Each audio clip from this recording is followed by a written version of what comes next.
International Council Ielts test. Audio Jungle.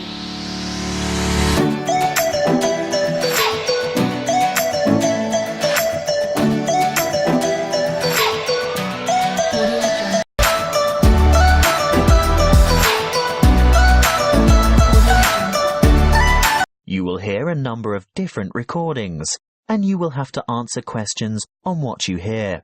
There will be time for you to read the instructions and questions, and you will have a chance to check your work. All the recordings will be played once only. The test is in 4 sections. At the end of the test, you will be given 10 minutes to transfer your answers to an answer sheet. Now turn to Section 1. Section 1. You will hear a telephone conversation between a male insurance agent and a female client who wants to make changes to her policy. First, you have some time to look at questions 1 to 5.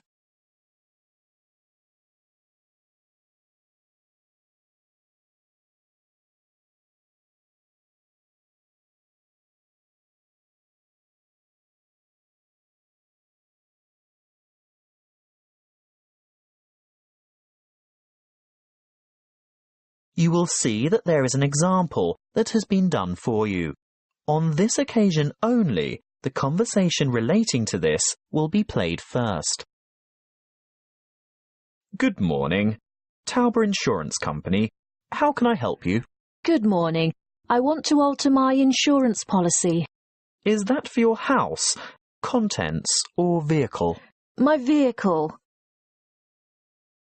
The woman wants to change the insurance policy on her vehicle, so vehicle has been written in the space. Now we shall begin. You should answer the questions as you listen, because you will not hear the recording a second time. Listen carefully and answer questions 1 to 5. Good morning. Tauber Insurance Company. How can I help you? Good morning. I want to alter my insurance policy. Is that for your house, contents, or vehicle? My vehicle. Can you give me the number of the policy, please? Certainly. I have it here in front of me. It's ZQW 5009. And what make and model of car is it? It's a Mazda Marvel. And what's the CC rating? Sorry, what do you mean? How big is the engine? Is it 1,500 or 1,800 cc, for example? Oh, that. It's actually much bigger than that. It's 2,500 cc. Thank you. Now, I just have to ask you a few questions to verify your identity. What name is the policy under? Heathcote. Let me just bring that up on the computer. Yes. Can I just confirm your first name, please? Well, my first name is Lisa, but I'm known by my middle name, Marie. Right. I see both here, but Lisa is the one I want for ID purposes. And your date of birth, Lisa? I mean, Marie. The 22nd of August, 1955. Correct. Just one more question before we get started. Can you remember the password on this policy? Oh dear, I didn't know I had a password on it. Everyone has a password. Would you like to take a guess? Possibly it's my mother's name. And what would that be? Sophia. Sorry, guess again. All right. Oh, I remember now. It's my grandfather's name, Jack. Yes, followed by some numbers. 1897, right? Correct. Now we can get down to business. What exactly do you want to change? Well, a couple of things. Firstly, I think it's overvalued at the moment. Can we reduce the value by $5,000? You mean bring it down to $15,000? Yes, I'm sure it's lost quite a bit of value over the past year. Done. Now, what's the other thing?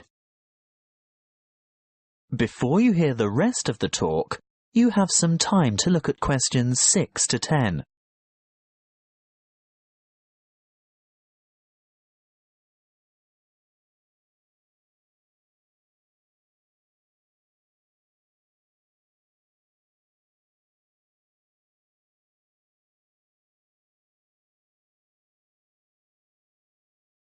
Now listen and answer questions 6 to 10. Well, I want to add the name of another driver to my insurance policy. Who is it? His name is Samuel Michaels. He doesn't have the same family name as you. No, he doesn't. Is that a problem? No, it shouldn't be, as long as he's over the age of 25. But we find it easier to get approval for family members. Oh, he is family. He's married to my daughter. He's my son-in-law. And he's 28, in fact. Good. And what would he be using the car for? Would it be business or social purposes? Not really. You see, I've injured my right arm and I'm having difficulty driving. It's not an automatic. I have to use the gear stick.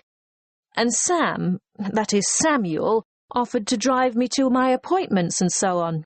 He's a good driver and I feel safe with him, but I'd like to know that the car is still insured with him behind the wheel. So that would be family reasons then? Yes, I think so. Will my premium go up? No, as long as you can provide us with a photocopy of his driver's license. A true copy. You know what I mean. You'll have to get someone from the Department of Transport to sign it, saying that he's seen the original document. I think we can manage that without any difficulty. Oh, and while he's at the department, he should ask them for a record of any driving offences, demerit points, that kind of thing. Only for the last 5 years, though. We're not interested in anything beyond that, but it's important that he has a clean record for the 5 previous years. Oh, I'm sure that won't be a problem. Is there anything else you need?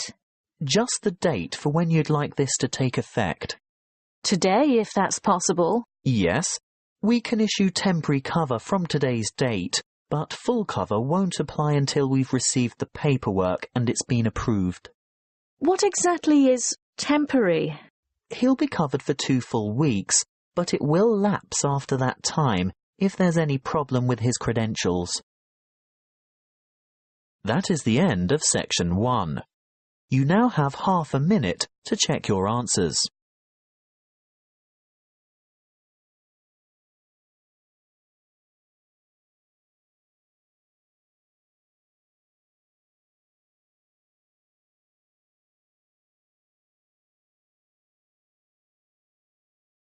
Now turn to section 2.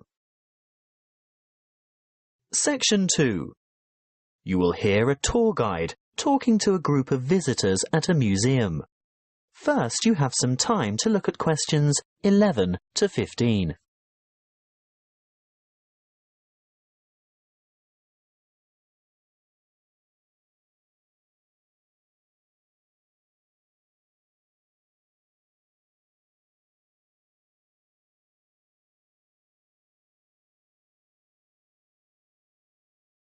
Listen carefully and answer questions 11 to 15.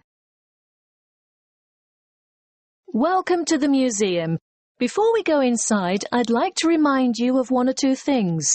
Firstly, you'll be pleased to know that admission is free to all visitors, so explore at your leisure, and if you can't take it all in today, you can come back again and again without any charge at all.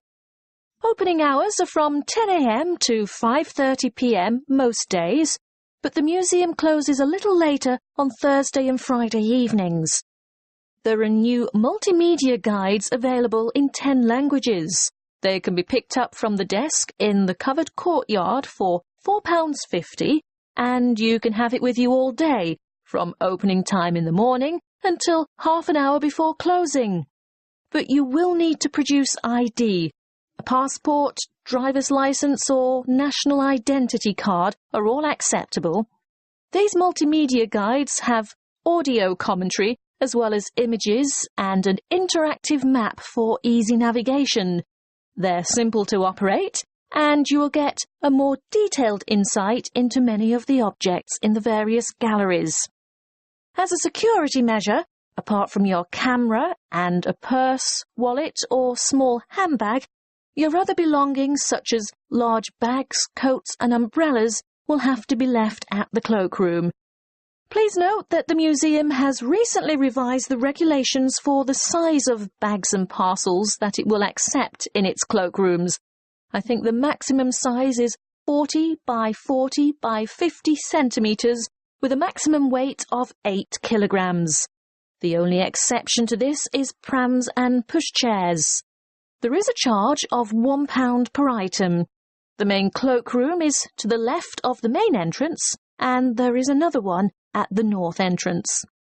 It may seem obvious, but may I remind you also that you should set your mobile phone to silent or turn it off altogether while you are in the museum, and do not carry or consume any food or drink in the exhibition halls. If you are hungry, there is an excellent restaurant where you can purchase a light lunch or a full meal. If it's just a hot beverage you want, then I can recommend taking a break at the Gallery Cafe. Before you hear the rest of the talk, you have some time to look at questions 16 to 20.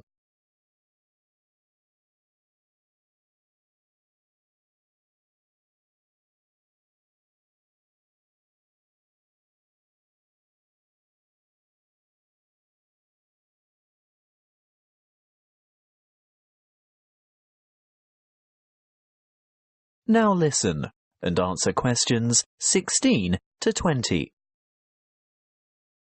As we enter the museum from the south by going through the main entrance, as I said before, you'll find the cloakroom immediately on your left, and on your right is the museum shop. They have an outstanding range of postcards and souvenirs in there, and it's well worth a visit, but perhaps best left till you're on your way out. Then you'll know exactly what you want. The big room to the right of the entrance, behind the shop, is the reference library.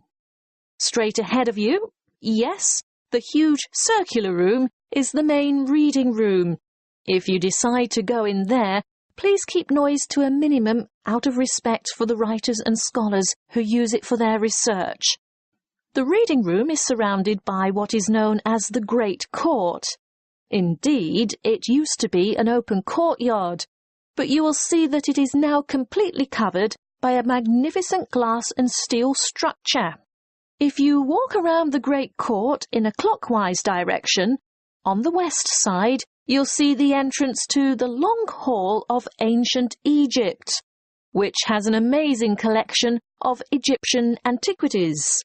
The gallery behind the reading room, directly opposite the entrance, is devoted to China and Southeast Asia.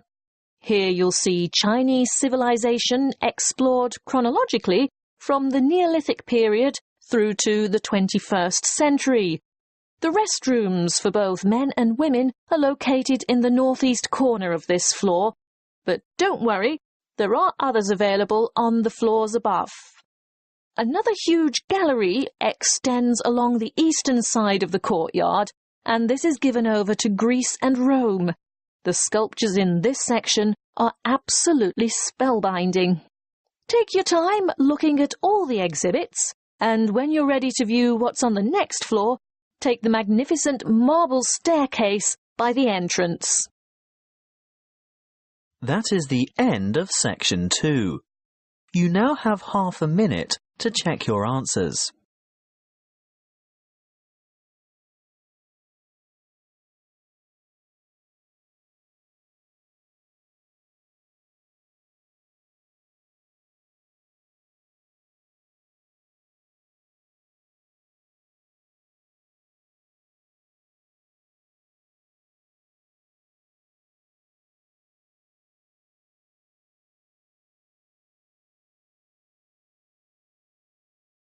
Now turn to Section 3.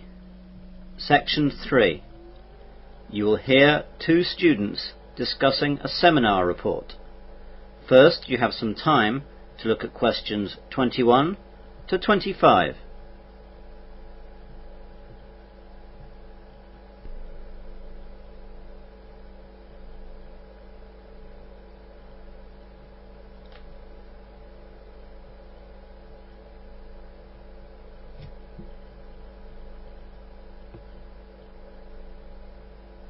Now listen carefully to the discussion and answer questions 21 to 25. Hi Adrian, what are you reading? Oh, hi Nick. It's just an article on Australian immigration. I'm doing a report on it next week in a seminar for Dr. Ronaldson. On immigration? That sounds exciting stuff. Yes, it's not really very exciting, but there are some interesting bits. Such as? Well, for example, did you know that immigration to Australia first started over 50,000 years ago, when the ancestors of Australian Aborigines arrived via Indonesia and New Guinea? I can't say I did know that the Aborigines arrived in that way. Exactly. It's not as boring as you might think. Well, do you want to run through some of your ideas? I'm not doing anything right now. That would be great, thanks. Fire away then. OK. Well, after the Aborigines, there was obviously a big gap until the next settlers arrived from London. Europeans began landing in the 1600s and 1700s, and the country was colonised by Britain in 1788. Weren't the first colonists just criminals transported by Britain? Britain certainly used the colony as a place to send their undesirables. The first colony was formally proclaimed as New South Wales on February the 7th, and this European settlement certainly did begin with a troop of petty criminals, second-rate soldiers, and a crew of sailors. When did other people start arriving? Immigration really sped up after the discovery of gold in Australia. The gold rush era, beginning in 1851, led to an enormous expansion in population all through the reign of Queen Victoria. And did that continue strongly? Not really. After the excitement of the gold rush died down, immigration slowed down considerably. The popularity of Australia as a place to go and live only really shot up after the Second World War. Didn't that cause problems as well? Yes. For a country that is well known today for its multicultural diversity and tolerance, Australia has had a checkered past. After the federation of all the Australian states, the White Australia policy was created to counteract flows of non-whites to Australia, and this policy became even more popular after the population push following the war. How did the policy come about? The origin of the policy can be traced back to the 1850s, when large numbers of Chinese immigrated to Australia to look for gold or to set up businesses such as restaurants. The Anglo-Australian population resented the Chinese, who were undercutting white labour prices. In response, the newly self-governing colonies introduced restrictions on Chinese immigration. By 1888, Chinese were excluded from all the Australian colonies, although those Chinese who were already in Australia were not deported.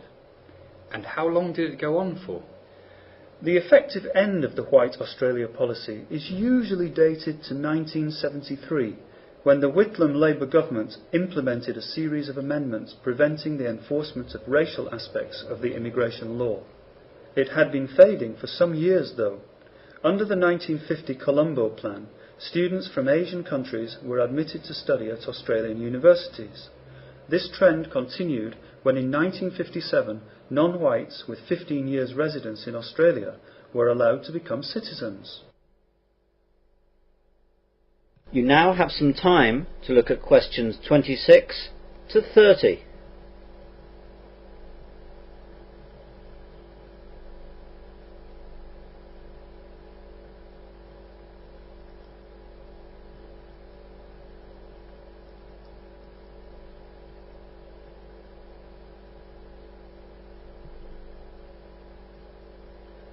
Now listen to the rest of the discussion and answer questions 26 to 30. What's immigration like today? I hear a lot about it in the news. Yes, it's become a very important issue in politics. There are currently 2 immigration programs that allow permanent migration to Australia. They are the Migration Program and the Humanitarian Program. What's the difference? To be accepted into Australia under the Migration Program, a person must be a skilled migrant or sponsored by a family member that already lives in Australia. The Department of Immigration says that the Migration Program for 2004-2005 has 120,000 places available for migrants, with a strong focus on attracting skilled people and people who agree to live in regional areas of Australia. What about the other programme? What's it called again? The Humanitarian Programme. It's designed for refugees and others in special humanitarian need. One component of the Humanitarian Programme is the Offshore Resettlement Programme, which assists people in humanitarian need overseas, for whom resettlement in another country is the only option. The other component is for those people already in Australia who arrived on temporary visas or in an unauthorised manner, and who claim Australia's protection. The Department of Immigration says that the size of the 2004 and 2005 humanitarian programme is 13,000 places. What about illegal immigration? Do you know anything about that too? Just a bit. That's what I'm working on now. Illegal migrants under Australia's immigration laws are those who enter Australia without authority, overstay visas, work without appropriate approval, or have their visas cancelled. Australia's Migration Act in 1958 requires that all non-Australian citizens who are unlawfully in Australia be detained, and that unless they are given permission to remain in Australia, they must be deported as soon as is practical. Well, that sounds pretty good. I'm sure your presentation will be excellent. Thanks, I hope so. That is the end of section 3. You will now have half a minute to check your answers.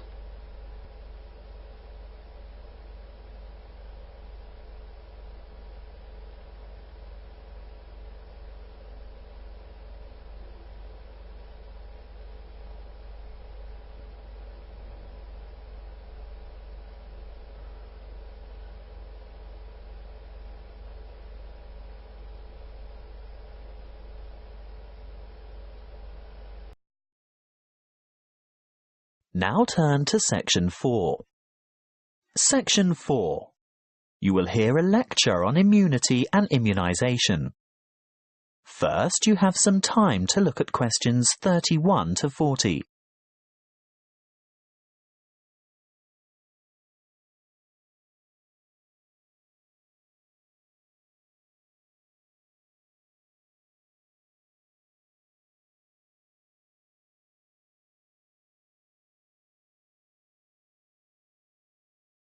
Listen carefully and answer questions 31 to 40. Good afternoon, and thank you for your warm welcome. This will be the first talk in a series of 5 on health interventions, protection and prevention. Could I start by asking for a show of hands? How many of you have had a flu vaccination at the beginning of winter? I thought so. You young ones always think you're indestructible. Well, as you are no doubt aware, disease-spreading germs or pathogens are everywhere. On a daily basis, the human body has to ward off attacks by various harmful bacteria and viruses. A healthy body has a good defense system against many of these germs, but the defense only operates well against microorganisms that it has already encountered, in which case it is said to be immune.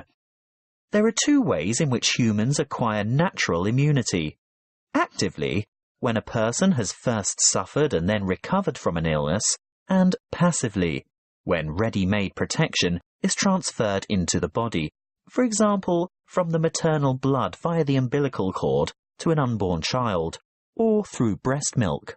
Now, artificially acquired immunity can help the body to fight disease, so we can use active immunization as a preventative measure.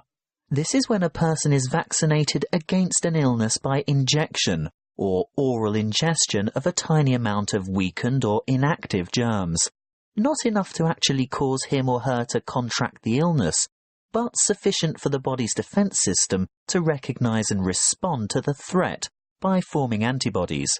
Intervention using passive immunization, on the other hand, is a method of curing an illness after it is too late for prevention. It is less effective than active immunization and takes longer to work. It is used when the body has already been invaded by bacteria and the person is ill. In this case, There is no time for the body to make antibodies of its own, so proteins, usually taken from the blood of animals, are injected to equip the patient with the essential antibodies to combat the particular illness.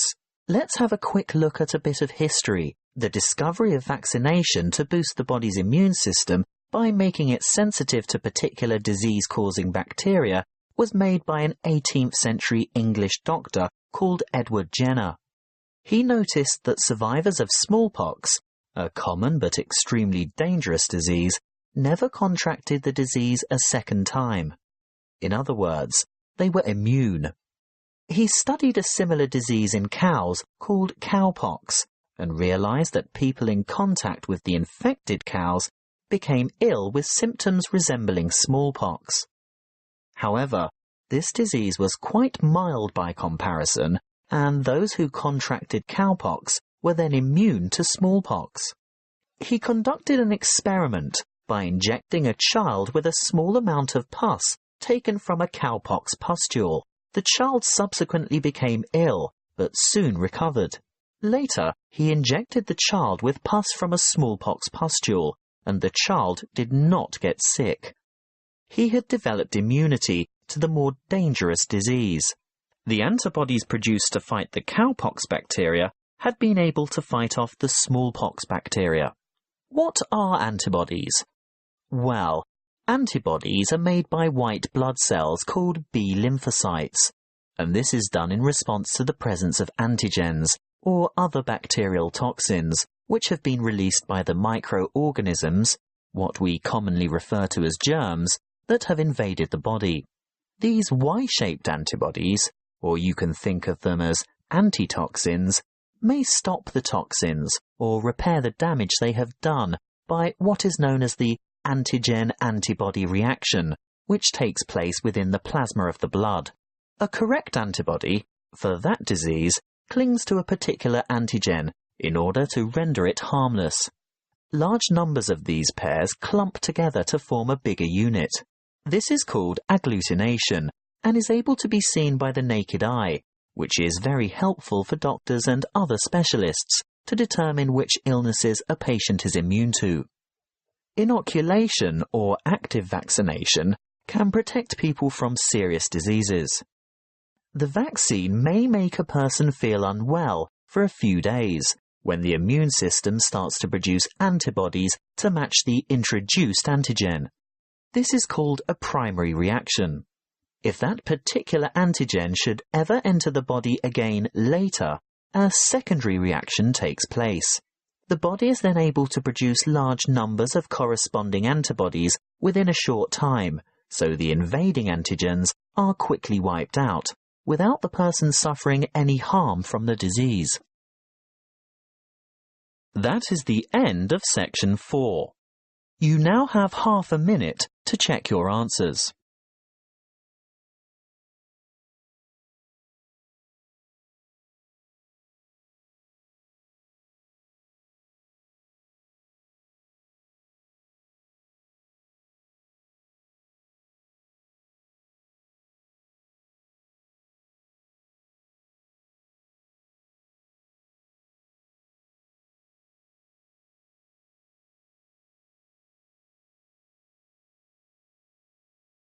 That is the end of the listening test. You now have 10 minutes to transfer your answers to the listening answer sheet.